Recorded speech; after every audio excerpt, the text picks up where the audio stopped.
Hey everybody, welcome to episode number 14 of Cameron's Social Podcast. I'm your host, Cameron Strickland, and today I have with me Matt Brooks. How are you? I'm well, thank you. Okay. Now, for any of you guys who don't know, Matt is a puppeteer and puppet builder. He has done multiple work with the Muppets and Sesame Street.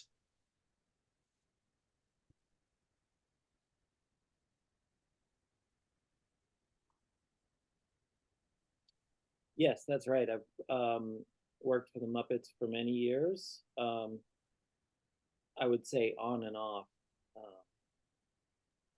nowadays because I live in Portland, Oregon now. So if I want to work for the Henson Company, I will have to go to either Los Angeles or New York. All right. Do you have some puppets around you? Your house? Um, I have some puppets at my house. I have a workshop here where I build puppets, and I formed a new company last year, um, building and for television commercials. It's called Matt Brooks Puppetry, and we've had a few jobs over the last year, and we did some great commercials with Travel Oregon and with the Banfield Pet Hospital. Um, Nice. but yeah, I have a workshop here. Your bedroom is a workshop. No, my basement. Oh, your basement. Yeah, we have a large basement and have a workshop. Well, I should begin with our first question.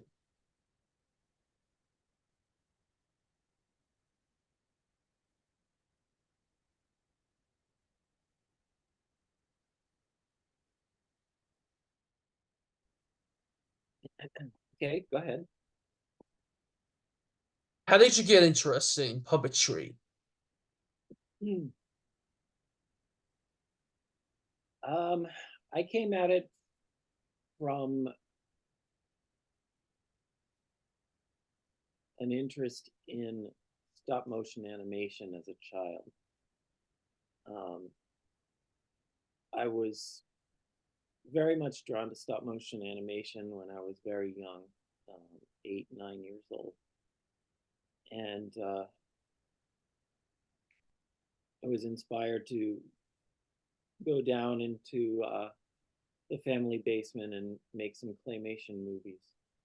Um, and I didn't really know much about other forms of puppetry. I mean, I know, like, you know, the show was on television, and I liked it and everything, but I wasn't what you would call a big fan of the Muppets or anything. But I got involved in puppetry after uh, after I got out of art school, and I had been a painting major, and I moved to New York after getting out of art school, and getting jobs around New York City. Um,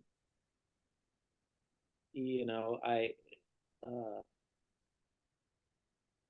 I was doing some model making, and I was doing quite a bit of that, actually, model making, um, mechanical effects for TV commercials out of this little place in Brooklyn, a little garage in Brooklyn, and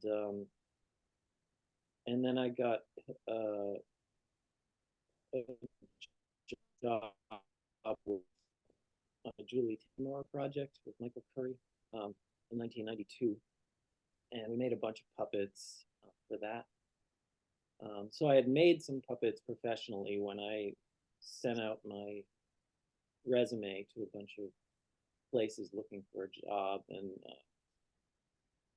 the Jim Henson Company contacted me, and I interviewed there, and um, it was a wild experience. I mean, I don't know that I expected to get hired or anything, but when they hired me, when I got that phone call, I just flipped out.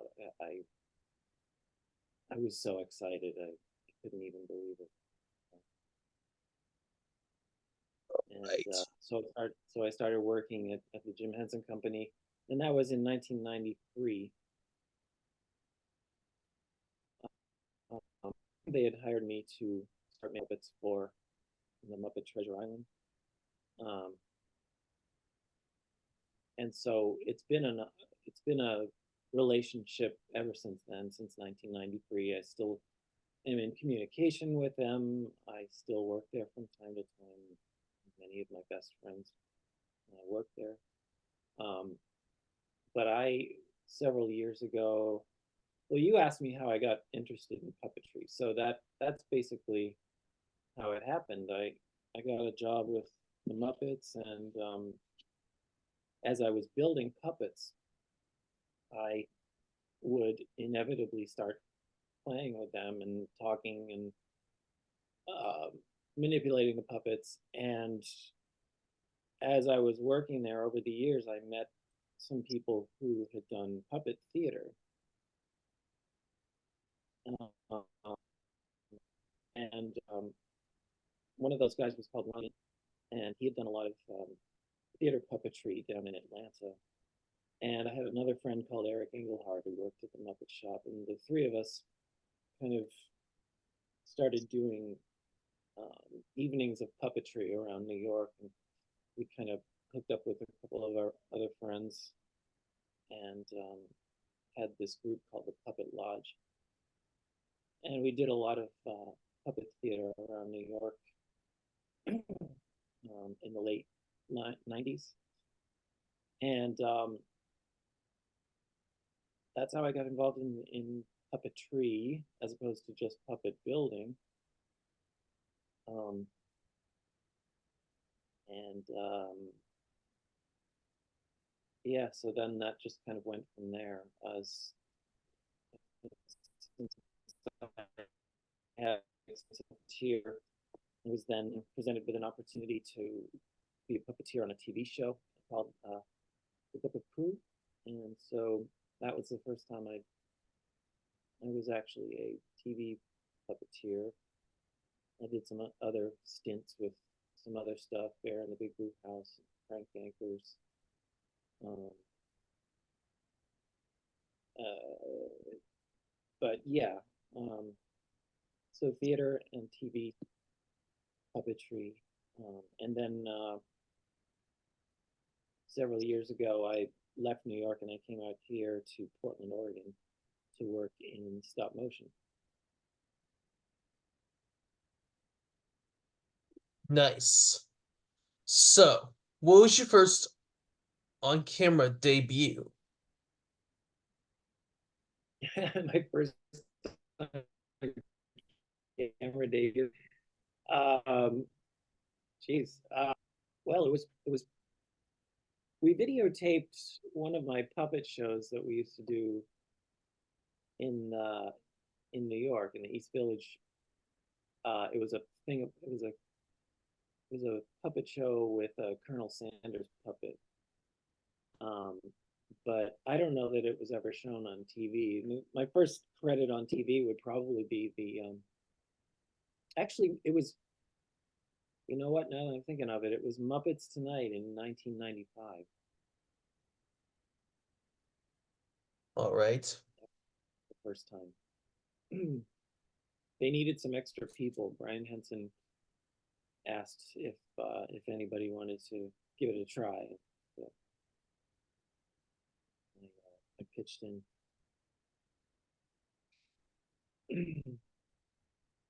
All right. So, what was it like working on crank anchors? Crank Yankers was funny because the first season of Crank Anchors was in New York, where I was living, and then Jimmy Kimmel moved it to Los Angeles, and so a bunch of people from a bunch of New York puppeteers moved to Los Angeles at that time, and that was about oh somewhere around 2004, 5, somewhere in there. So a lot of my friends were moving to LA. But the first season of Crank Anchors was in New York, and I can't remember how I ended up working on it, but puppeteering on it first, and then later I was building puppets because originally it was Bob Flanagan's studio, Den Design, built all the puppets for Crank Anchors. Bob Flanagan just passed away last week. He was a great talent and a great artist who had a puppet shop. He did almost all the stuff that you see on like Saturday Night Live. That was his regular gig, and then he did Broadway shows like Wicked and some of them. So Bob built the puppets originally for Crank Yankers, and then after the initial go round, I think I ended up building some after that, and and then in New York, and then like I said, I up a little bit on I think it was a video, like a Tenacious D video, I think it was. And then I ended up going out to LA to work on Crank Yankers for another couple of seasons, 2 or 3 seasons out there. And that was fun because we had a working on a Hollywood studio lot. Um, I was just in the workshop all day, and you know, my friends were kind of right nearby performing on the show. It was a nice experience. All right. Funny though, because when I first was worked on Crank Anchors, I didn't really want my name associated with it because I thought it was going to be really awful, and it ended up being one of the more popular things did, where people would come up to me and they would be like, "Oh, did you work on Crank Anchors? I love Crank Anchors." What about Bear in the Big Blue House? Well, when we in what do you want to know about Bear in the Big Blue House? I saw the show on Playhouse Disney. Mm-hmm. So that was a show that we built at the Jim Henson Company, and we had a deal with Disney at that time.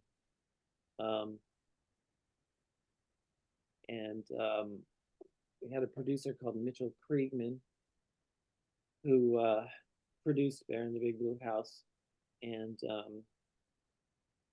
he after he left the Henson Company, I worked for him on some other shows. But at the time, he was working at the Henson Company, and he'd been a writer on Saturday Night Live, and he'd also produced and directed a show called Clarissa Explains It All. So he was doing some things with the Henson Company, and Bear in the Big Blue House was his big show there. I built some puppets for it.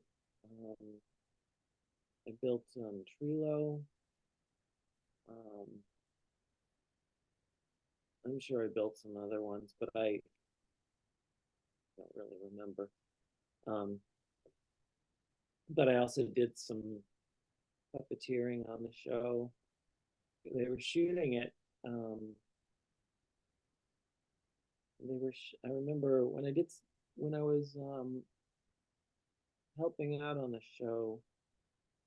At that time, I was working in West Village on the Book of Pooh. We had a little bit up there, and I had left the Jim Henson Company shortly before to go work on this project called the Book of Pooh in the West Village, and right nearby on 23rd Street. They were at 23rd Street Piers. They were shooting the Bear in the Big Blue House, so I did some puppeteering over there too. But that show ran for a while, like several seasons, I think. Um, and working with them, I got to know Noel McNeil, who's a great friend and just a wonderful guy, a really talented guy. Um, he's the guy who plays Bear. And yeah, I mean, like with all these kind of projects, the crew and the people that you work with, they're all just great people, and it feels like family, you know? And how about Book of Pooh? Yeah, so that was like I said, Mitchell Kriegman, after doing Bear in the Big Blue House, he left the Henson Company and he struck a deal with Disney to produce the Winnie the Pooh TV show called The Book of Pooh. And what he approached me about working on the show, and he showed me some reels of what he'd been working on, and I was very excited about it because um, it wasn't your basic Muppet style TV show. It was using rotted puppets, full body rotted puppets in a computer generated live feed set, and that hadn't really been done much before that. I think we had done it at Henson with a show called The Wubbulous World of Dr. Seuss, but it was still a pretty new technology. And having the characters being fully full body and rotted um, meant that it would require some R&D, and figuring out how to engineer those characters was a really rewarding experience. And I helped put together a little workshop there in the West Village, um, just a block away from the studio where we were shooting it. And we had me and Mari Tabita and Harry Bramer and Ron Binion and Robin Walsh and Eric Engelhart. And it was just, and later we had even more people. It was just an amazing team. Um, and we built those puppets. And then Mitchell Mitchell offered me the opportunity to be a performer on the show as well. So then I was puppeteering after we built them. Um, and then we shot 2 seasons of it. All right. It was a really exciting project for me. And again, a lot of great memories and great friends. Unfortunately, the show doesn't look very good. I was very proud of the puppets, but the computer generated set I always felt was too bright and video gamey looking. It didn't quite work, unfortunately. All right. Have you seen it? I have seen it.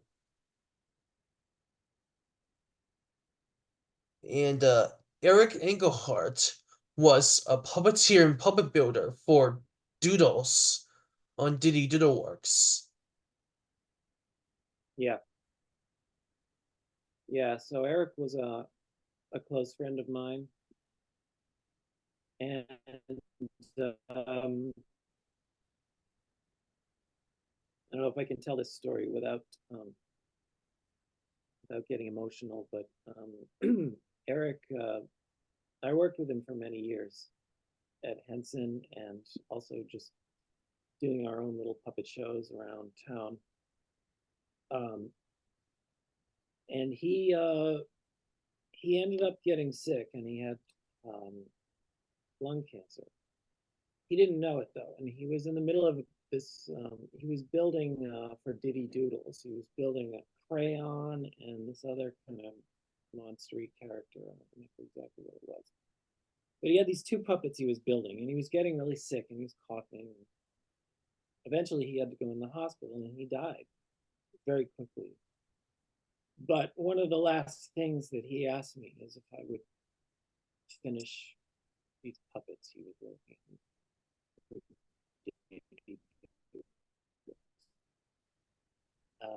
And so I did finish the puppets.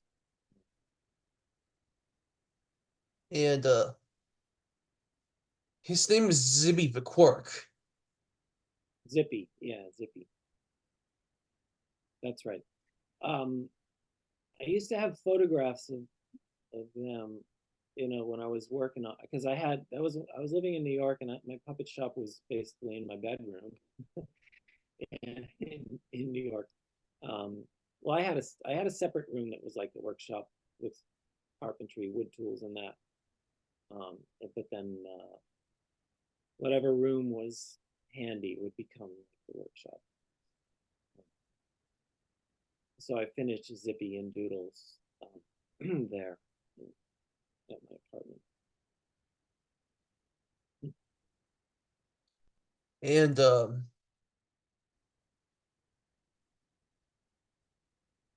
do you have Zibby and Doodles? Do I have them? No, I don't know who has them. That show was shot in Long Island somewhere. Englehart was a puppeteer on it as well as building the puppets.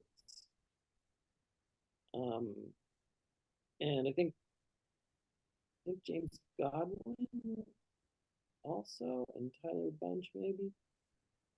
Um, but I just finished building those puppets because Eric he'd only started them um, when he died. So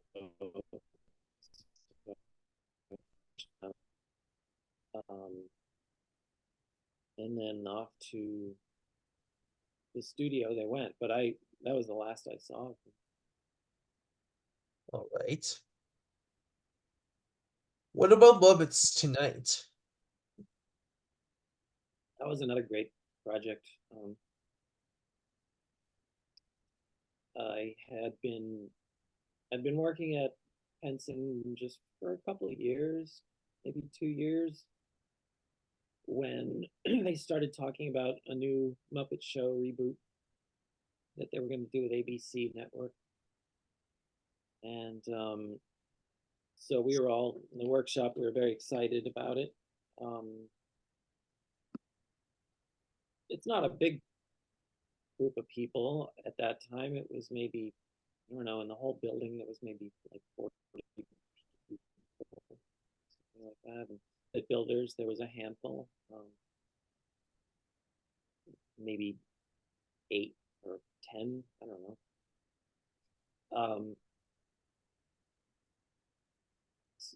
Anyway, so we were developing this new show, and they gave us a bunch of character bios and said, "Here's a bunch of character bios. Go have fun and make stuff and see what you come up with." And that was a blast because, you know, we could just make whatever we wanted. And one of the character bios was Pepe the prawn, and a few different people made different Pepes, but the one they went with was the one that was built by my friend Eric Englehart, and he he designed Pepe and built him. I mean, it's very much comes from Eric's creative mind.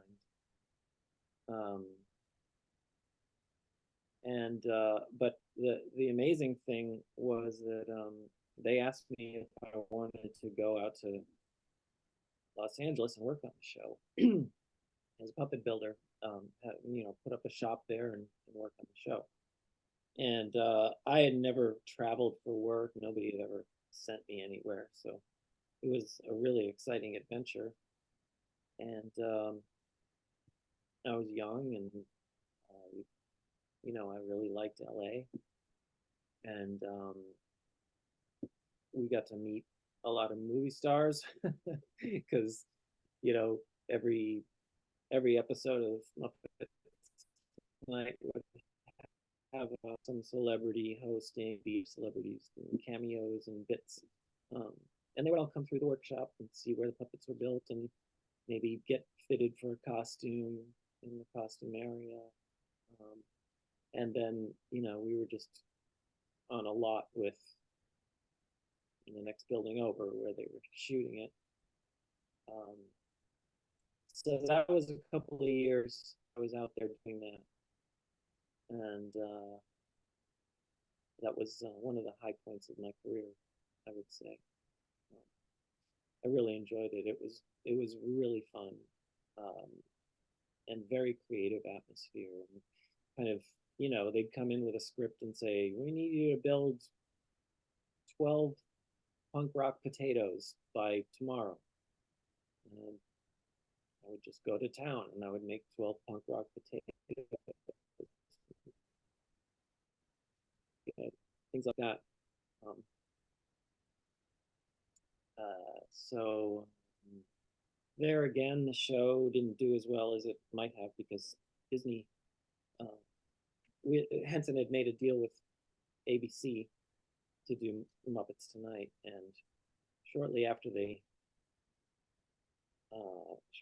we started shooting the show, Disney bought ABC, and I mean, I don't know for sure, but a lot of people think that Disney wanted to crush the Jim Henson Company so that they could buy it cheaply. And so they kind of crushed Muppets Tonight. They shifted it around, they canceled it. And ultimately, they did buy the Jim Henson Company a few years later. So I don't know. But it was disappointing because it was such a great experience, and it was so great to be at the Muppets at that time, and rebooting the Muppet Show and trying to come up with something great. And all the puppeteers were there. I got to work with Frank Oz and Jerry Nelson and Dave Goltz and Brian Henson and Bill Beretta and Stevie Whitmire. Just all these amazing people, all these amazing talents. And in the workshop too, we had my friends in there who are also amazing talents. So it's just always inspiring. It's an inspiring.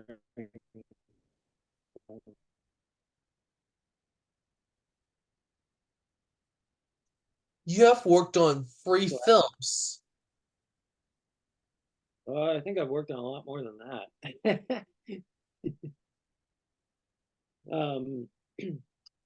Let me think. I've worked on Muppet Treasure Island, The Treasure Island, Muppets from Elmo, Space, Muppets in and Space, Elmo and Crouchland. Elmo and Grouchland, and then I did Paranorman, Box Trolls, Kubo and the Two Strings, Missing Link, and then just recently, I art directed a film called Wendell and Wild.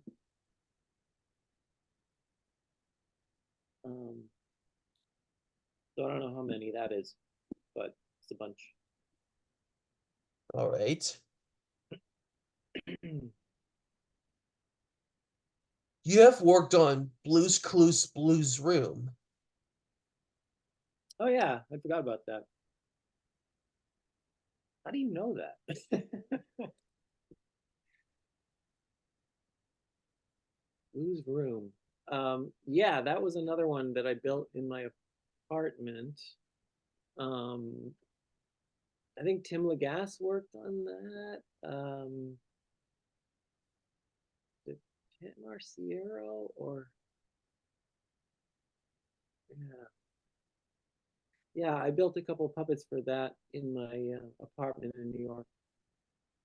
I don't remember much about it. I remember one of the characters I built was a little girl, and she looked sort of like a Raggedy Ann kind of character. Her name is Frederica. Uh-huh. Okay.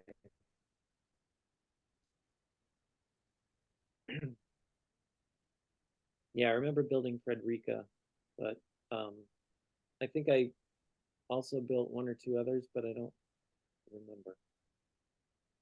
It was a while ago. And you have behind the scenes footage or photos of Blues Room. I used to. Unfortunately, um, my um, my home that I lived in for 25 years burned down. Um,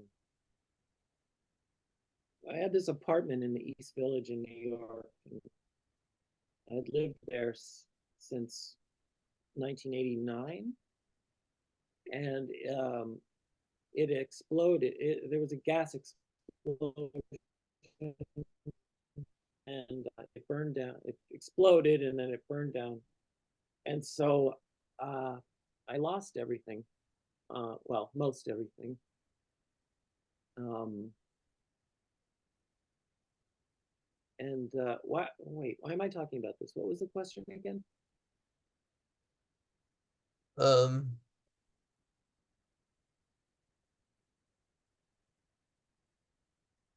haven't you ever worked on that show? Oh, Blues Room. Oh, the reason I was telling you that my apartment burned down. I'm sorry. It's basically a very long-winded way of telling you that I lost all my photographs in that disaster. So every photograph I had ever taken in my life, I lost them. Oh, right. Um, and so I might have I remembered that I had some of Blues Room, but those I'm pretty sure those are gone now. I And managed to salvage some stuff that I with like up at my parents' place, and I'm trying to get it all together and put it on my website. Um, it's a little frustrating though because I lost so much of it, but um, I'm gradually kind of getting it together. and you have worked on Elmo and Grouchland, Mm-hmm. and Um, yep. you have the behind the scenes footage or photos of the movie. Uh, no, I don't have anything like that. Oh, right. So, what was it like I worked working? I worked on the build for that. I didn't go down there because they shot it in North Carolina in Wilmington. Um, Wilmington, North Carolina, um, is we also shot other things there. We shot uh, this Muppets from Space. We shot there. Um, but yeah, Elmo and Grouchland. Um, I just worked in New York. I was building puppets. I built a trash man. It was kind of cool looking guy whose his head was like a football. Um, oh man, I don't remember. I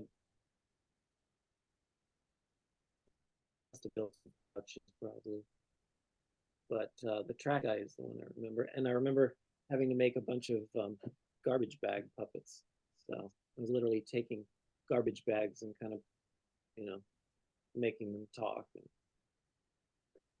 they weren't very exciting though. You know, I have a VHS copy of Blue Talks. And I was just gonna show it to you.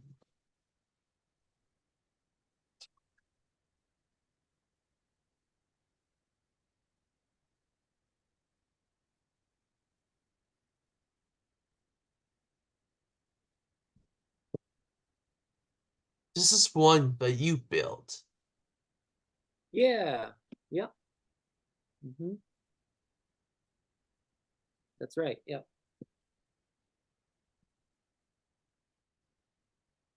I might have a photograph of it somewhere. I'll take a look.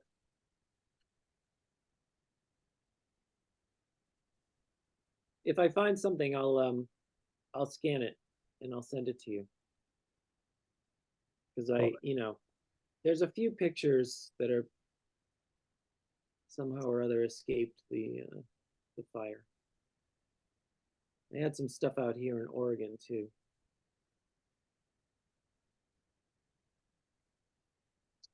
Okay. I did show you some 5 VHS copies and 1 DVD copy.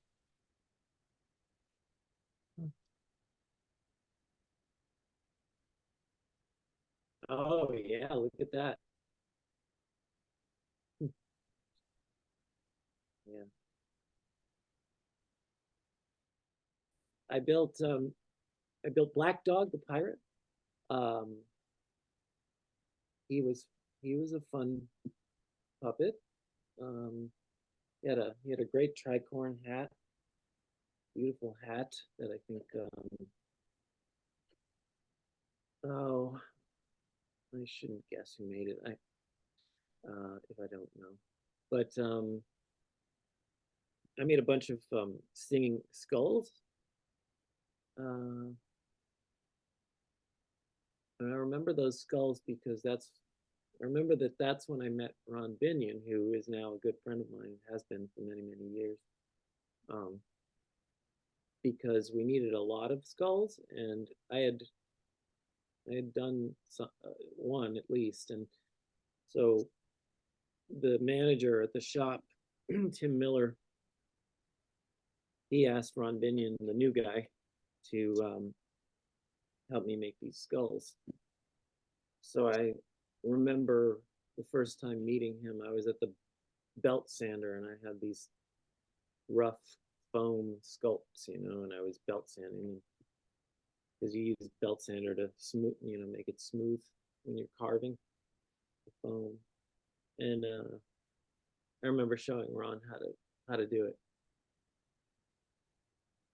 Um, and that's when we first met. That must have been what, 1994 or something. Hmm.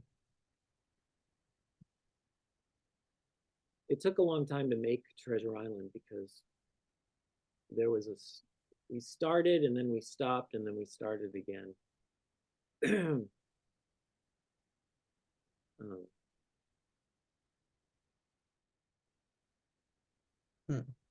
yeah, I'm trying to remember. I worked on some RC remote control pirates because that was before everything was digitally. Um, I mean, there was digital work, but it's not like it is now. Uh, the puppets that were in the ship's rigging were radio controlled. We had them rigged up there. Could sort of make them move their head around and open and close their mouth. you know, Look pretty rough, but it's you know, they're pretty far away. So um, Okay. And this film is nice. yeah. I made a bunch of gonzos. Like um,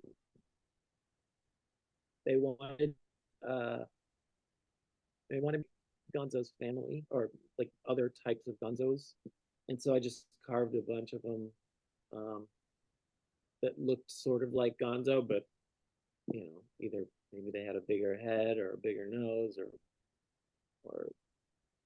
whatever.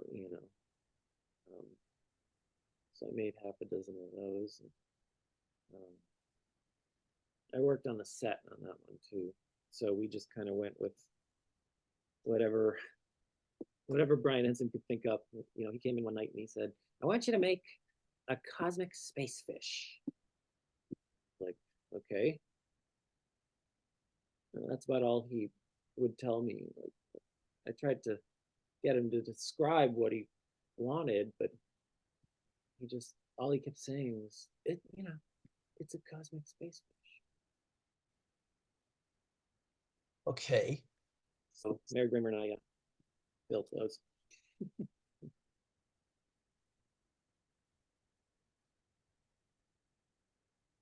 And I have a VHS copy of this one.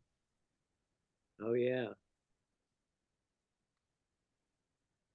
The thing I remember most about that movie is that blanket, because uh, Ron Binion decided to take on that blanket because nobody else wanted anything to do with it or cared about it. But he decided that that blanket needed to be a real puppet, and he was gonna build it, and he was gonna figure it out. And he went down to uh, Wilmington.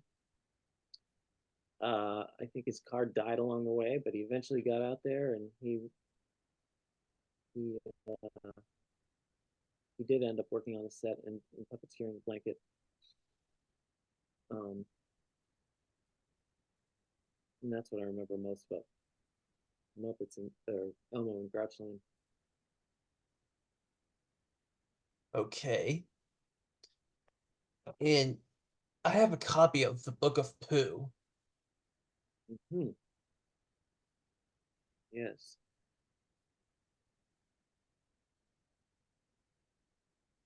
Mm. And I have a DVD copy of the film. Mm-hmm. Yep. I was a set dresser on Paranorman.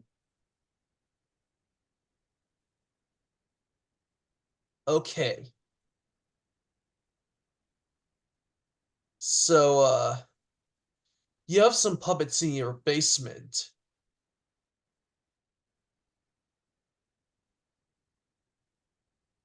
I do. I have a couple of marionettes here.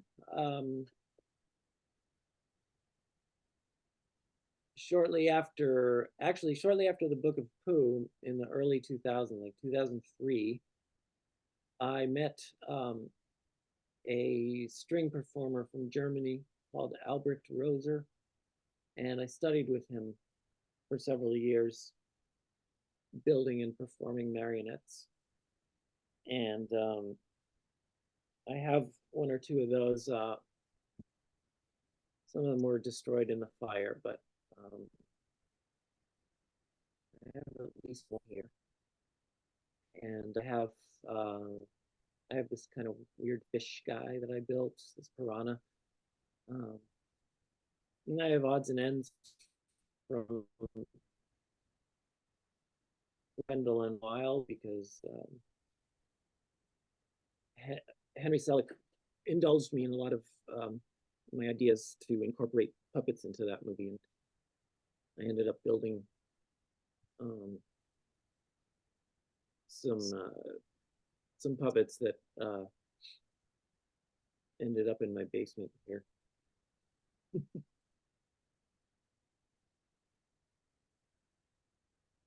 All right. So, But you probably have more puppets than I do. I see a lot of puppets back there. oh yeah. I You're used gonna to have a talking baby. used to have a talking what? Pee-wee. Pee-wee Herman. Pee-wee. Yeah. And The string broke though.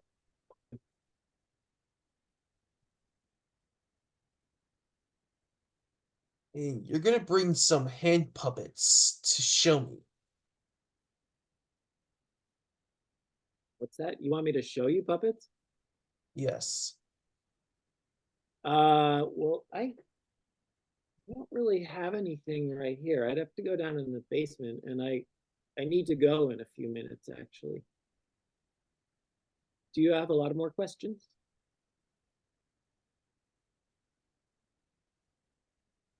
I have a Kermit the Frog puppet that I made. Oh, Hi, all, that's great. Kermit the Frog here. I love that. What kind of material did you use? That green material? Is that like a polar fleece? It was made from a blanket. Yeah, he's great. You know those pupils, they have a steel stamp that uh they pound little black pupils um in that shape. That's how they make them. Although probably when in the early days when Jim first built it, he probably just cut them with scissors. Yeah, he's great. Okay. Does he have the thing around his neck? Yes. He had fingers. Mm-hmm. Um,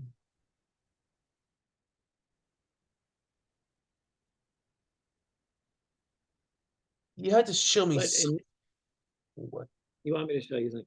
Um, all right. I tell you what. I'll go get the.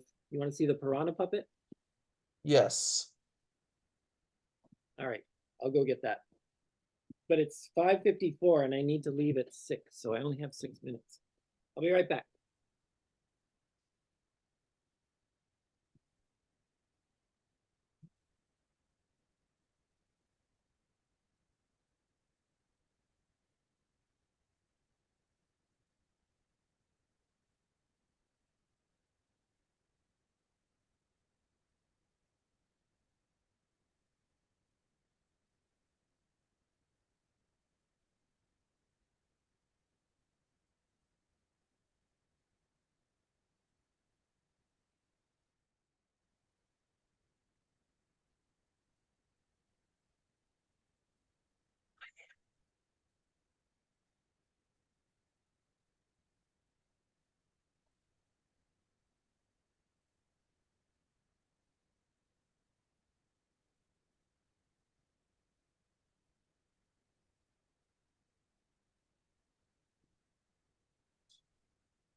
Tongue.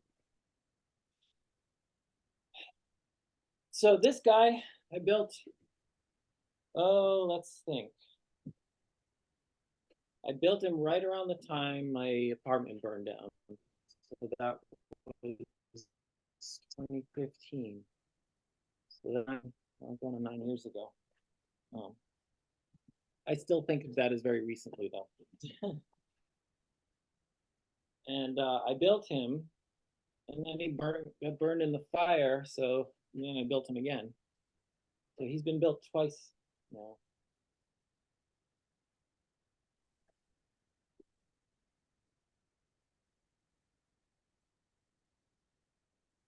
Hello, how are Hey, you? good. Good. Hmm. So he's got, you know, flippers. He he's got a he's got an eye mechanism.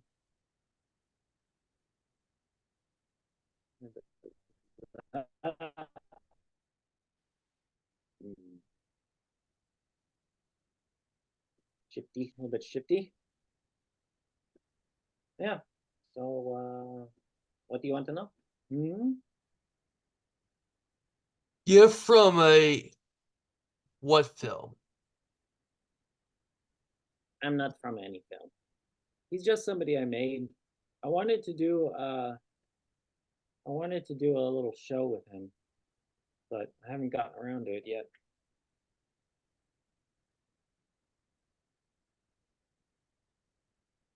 Um, do you eat Someday. fish? What's that? Um, you are a piranha, Yes, yeah. I'm Piranha, yeah. Hmm.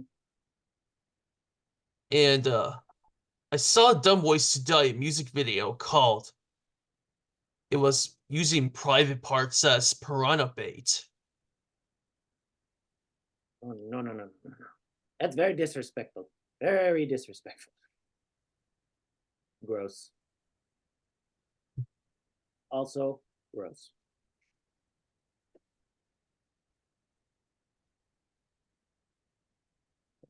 He's got a Hawaiian shirt. See the hard to see the pattern. There you go. He's got a Hawaiian shirt.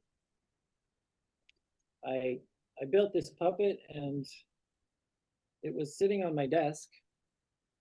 Um, I was working at Henson at the time, and he was sitting on my desk, and I had lost my apartment.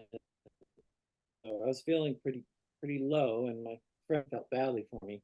And I went out to lunch, and I came back maybe 40 minutes later, and the puppet was wearing this Hawaiian shirt. And I looked over at Stefan Rodendaro, who's the costumer there, and I was like, "Did you just build that over lunch?" And he said every puppet needs a Hawaiian shirt.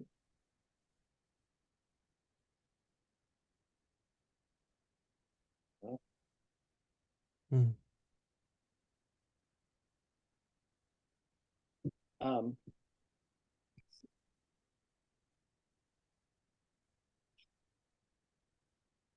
so Cameron, it's 6 o'clock now, and I'm out of time. And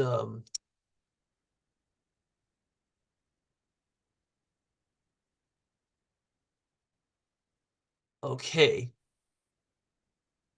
If you have more questions, we could do it again, but I do have to go now. We could do a part two sometime. All right. Thanks so much, Matt, for your time. Where can I hear the podcast? It was Cameron's Nostalgia Podcast. Cameron's Nostalgia Podcast. Okay, great. Well, you're welcome, and thank you.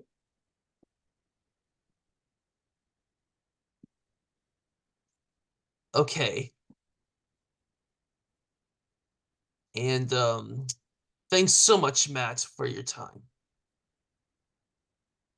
Yeah. Well, you have my email, so if you have any questions, I can always communicate with me that way. Anyway, it's been a pleasure. I forgot to tell you, what was it like working on Lily in the City?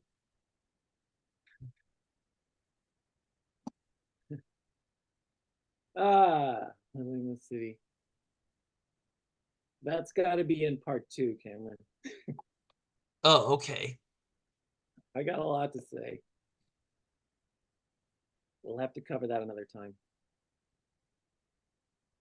All right. Is there anything else you'd like to say? Just uh, Thanks for inviting me. You're very welcome. So stay tuned, there'll be more guests coming up. Until next time, peace. Peace.